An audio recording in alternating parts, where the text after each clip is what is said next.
Hello friends, I am Sanjay and welcome you once again to agri station YouTube channel.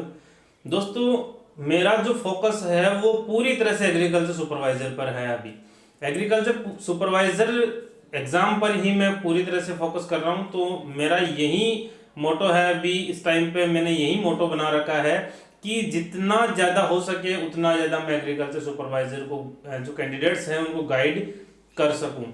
तो आज के इस video में हम एग्रीकल्चर सुपरवाइजर में सक्सेस होने की जो प्लानिंग है उसके बारे में चर्चा करेंगे।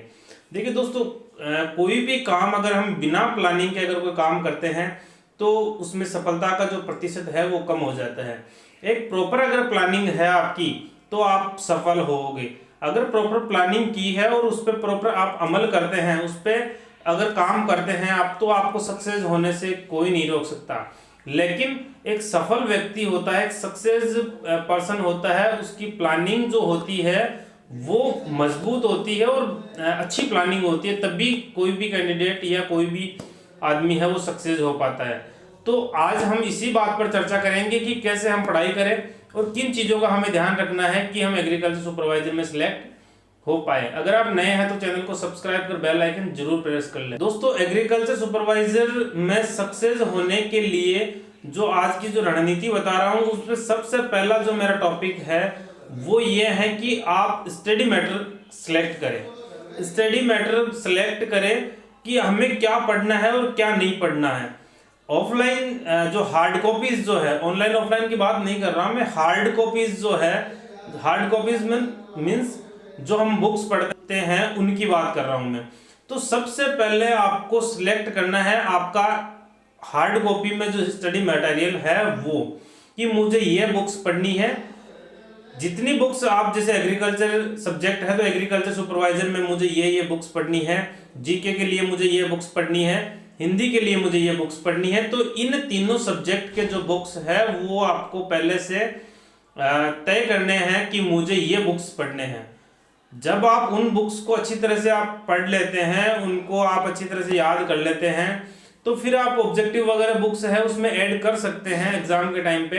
बाकी पहले आपको ये तय करना है, ये प्लान करना है कि मुझे ये बुक्स है वो एग्रीकल्चर सुपरवाइजर एग्जाम फाइट करने के लिए पढ़नी है, और वो जो बुक्स है उनका मैटर है वो अच्छा मैटर और अच्छे राइटर की बुक्स है वो ही पढ़नी है। आप सिलेक्ट करते टाइम पे ये ध्यान रखें कि बुक है वो अच्छे राइटर की और अच्छा मैटर हो, उसमें गलतियां है वो कम से कम हो। इन चीज़ों का ध्यान रखते हुए आप बुक सेलेक्ट करें। अगर आप बुक सेलेक्ट नहीं कर पाते हैं तो आपके कोई सीनियर है या कोई सराउंडिंग कोई एग्रीकल्चर सुपरवाइजर कोई कैंडिडेट है जो पास हो रखा हो, या कोई एग्रीकल्चर जो ग्रेजुएट, पोस्ट ग्रेजुएट, डॉक्टरेट कोई कैंडिडेट्स है, तो आप उनकी सलाह लेकर आप बुक्स को सिलेक्ट करें। ऐसे नहीं कि ये बुक पढ़ ली उसके बाद में फिर और देख लेंगे, नहीं। आपकी अगर आप 2 बुक, 3 बुक, 5 बुक जो भी पढ़ रहे हैं वो बुक्स आप सिलेक्ट करिए, उनको नोट करिए कि मुझे ये बुक्स पढ़नी है। ये तो हो गया हार्ड कॉपी में जो हमें पढ़ना है वो मैटर। दूसरा हमारा बिंदु है कि ऑनलाइन या ऑफलाइन जो भी हम कोचिंग कर रहे हैं, हम जो कोचिंग कर रहे हैं वो कहाँ से कर रहे हैं, ऑनलाइन कर रहे हैं या ऑफलाइन कर रहे हैं। ऑफलाइन अगर हम कोचिंग कर रहे हैं तो उसमें आपको प्रॉब्लम नहीं है कि आपने कोई भी एक इंस्टीट्यूट ज्वाइन कर लिया और वहां पे फीस भर के आप कोचिंग ले रहे हो।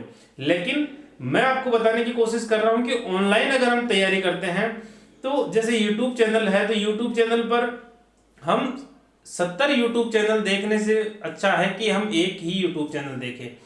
अगर किसी यूट्यूब चैनल पर प्रॉपर क्लासेस चल रही है, प्रॉपर जो क्लासेस टाइमली अगर क्लासेस चल रही है, तो हम उसी यूट्यूब चैनल को प्रीफर करें। और अलग अलग यूट्यूब चैनल पर अलग अलग चीज़ें देखने से बढ़िया है कि हम एक ही यूट्यूब चैनल पर देखें।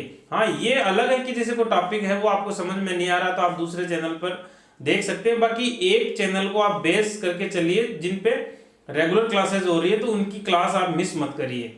ये अगर आप ऑनलाइन कर रहे हैं, मैं तब की बात कर रहा हूँ। और अगर आपने कहीं कोई ऐप है उससे अगर कोर्स खरीद रखा है तो वो बहुत अच्छी बात है। कोई भी एक इंस्टीट्यूट का या कोई भी एक एप्लीकेशन का आप कोर्स खरीदिए और उस पर तैयारी कीजिए। सिर्फ आपको एक ही कोर्स खरीदना है, ये नहीं कि उस इंस्टीट्यूट का खरीद रहे हैं, उस इंस्टीट्यूट का खरीद रहे हैं, ऐसा ना होकर सिर्फ एक इंस्टीट्यूट का कोर्स खरीद कर उस पर हमें तैयारी करनी है, उसी से हमें पढ़ाई करनी है। बाकी हमारी जो हार्ड कॉपी में जो बुक्स है, जो नोट्स है, उनसे पढ़ाई करनी है। तीसरा मेरा पॉइंट है प्रीवियस ईयर्स के पेपर। ये बहुत इंपॉर्टेंट टॉपिक है, बहुत इंपॉर्टेंट पॉइंट है कि एग्रीकल्चर सुपरवाइजर जो एग्जाम जो देने जा रहे हैं, जो बच्चे जो 12th पास हैं, जो एग्रीकल्चर से ग्रेजुएट नहीं है, या जिन्होंने एग्रीकल्चर से ग्रेजुएशन अभी करी है, एग्रीकल्चर सुपरवाइजर का एग्जाम नहीं दिया हो, तो उन स्टूडेंट्स के लिए ये बिंदु जरूरी है कि आप जो भी एग्रीकल्चर सुपरवाइजर के प्रीवियस पेपर हुए हैं या इससे रिलेटेड इसके लेवल के जो पेपर्स हुए हैं, उन पेपर्स को एक बार आप जरूर देखें। तो RSMSSB जो है वो एग्जाम करवा रहा है, तो इसके पेपर आप उठा के देखिए प्रीवियस ईयर्स के, कि जीके के जो क्वेश्चन होते हैं वो किस टाइप के क्वेश्चन आते हैं। तो इससे आपको ये आइडिया होगा कि मुझे बुक है उसमें से क्या चीज पढ़नी है और क्या चीज छोड़नी है, क्योंकि एक बुक होती है उसमें 300-400 पेज होते हैं, तो वो सारा तो कोई याद नहीं कर सकता, लेकिन उनमें से कौन सी चीज पढ़नी है और कौन सी चीज हमें छोड़नी है, ये आइडिया हमें तब होगा जब हम लास्ट ईयर के एग्जाम पेपर है, प्रीवियस जो पेपर्स है वो देखेंगे।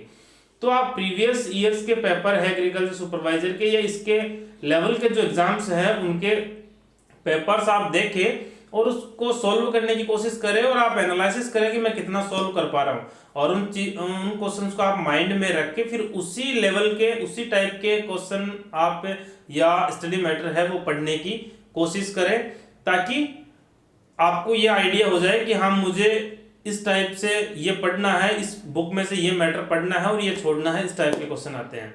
दूसरी बात, एक इम्पोर्टेंट चीज, ऑनलाइन हम स्टडी कर रहे हैं अगर, तो उनको नोट करना है, नोटबुक में नोट करना है उनको, जो भी हम पढ़ाई कर रहे हैं उनको स्क्रीन पे जो चल रहा है उसको नोट करने हैं, उसको अपने नोट्स बनाने हैं उस मैटर से, ताकि हम लास्ट टाइम में जब हमारे पास टाइम की कमी रहेगी तब हम उन चीज़ों को पढ़ सकें। अदरवाइज जो एप्लीकेशन है वहाँ से आप पढ़ रहे हो तो लास्ट टाइम में इतना टाइम नहीं रहेगा आपके पास में कि आप उन चीज़ों को पढ़ वहाँ पर देख के आप उनको रिवाइज कर सको। तो रिवाइज करने के लिए आपके पास जो एप्लीकेशन से जो कोर्स खरीद रखा है उसमें जो भी टीचर जो पढ़ा रहा है उसको आपको नोट करके उसके नोट्स बनाने हैं। और मैं आपको यह भी सजेस्ट करना चाहूँगा कि आप अगर बुक्स पढ़ रहे हैं तो बुक्स से भी आप नोट्स बनाइए, अपने नोट्स बनाकर अपना रजिस्टर मेंटेन करिए, ताकि आप लास्ट टाइम में जब आपके पास में टाइम की कमी रहेगी उस टाइम पे कम समय में आप ज़्यादा से ज़्यादा बार उनका रिवीजन कर सको। और एक चीज़ कि जब भी हम कोई बुक्स पढ़ते हैं तो बुक्स में अगर आप हाइलाइटर का यूज़ करते हो, कोई इंपॉर्टेंट चीज़ है उसको हाईलाइट अगर करते हो, हाइलाइटर मार्केट में मिल जाएगा, कोई ज़्यादा महंगा नहीं आता, 20 रुपये का मिल जाएगा आपको, तो वो लाकर आप वो यूज़ करें। और जब भी आप पढ़ें तो अगर कोई इंपॉर्टेंट चीज़ दिखती है तो उसको हाइलाइटर से हाईलाइट कर दें, ताकि जब भी आप पढ़ें तो फिर जो अनावश्यक जो चीज़ें हैं बुक में से वो आपको पढ़ने की जरूरत नहीं पड़ेगी, सीधे उसी चीज़ को आपको रिवाइज करना है। तो इसमें टाइम की बचत होगी और लास्ट टाइम जब हम एग्जाम देने जाएंगे उस टाइम पे जब हमारे पास में कम टाइम रहेगा और मैटर खूब सारा रहेगा पढ़ने का, तो उस टाइम पे हम जल्दी से जल्दी ज़्यादा से ज़्यादा चीज़ों को रिवाइज कर सकते हैं। तो इसके लिए हाईलाइटर यूज़ करना है, आपको नोट्स बनाने हैं अपने खुद के। मैं आपको सजेस्ट ये कर रहा हूँ कि अगर आप ऑफलाइन कोचिंग कर रहे हैं, ऑफलाइन कोचिंग करो या ऑनलाइन कोचिंग करो या सेल्फ स्टडी करो तो भी आपको नोट्स बनाने हैं। और अगर ऑनलाइन आप कर रहे हैं तो ऑनलाइन में तो आपको नोट्स बनाने ही बनाने हैं, क्योंकि आप लास्ट टाइम पे वीडियो देख के उसे आप रिवाइज नहीं कर सकते। इसके लिए ज़रूरी यह है कि आप जो भी आप मैटर जो देख रहे हैं, जो वीडियोस में जो कंटेंट देख रहे हैं, उनको आप नोट डाउन करिए, अपने नोट्स बनाइए, अपने रजिस्टर मेंटेन करिए, ताकि आप उनको बार बार कम समय में रिवाइज कर लोगे, बाद में वो वीडियोस देखने की जरूरत आपको नहीं पड़ेगी। इससे टाइम की बचत होगी और आप अच्छे से रिवाइज कर पाओगे। तो दोस्तों ये एक एग्रीकल्चर सुपरवाइजर एग्जाम से रिलेटेड एक प्लानिंग है, जो अगर आप इस पे अमल करते हैं तो मेरे ख्याल से आपको ये बेनिफिट देगी। और उम्मीद करता हूँ वीडियो आपको पसंद आया होगा। अगर वीडियो आपको पसंद आता है तो लाइक और शेयर करना नहीं भूले। धन्यवाद।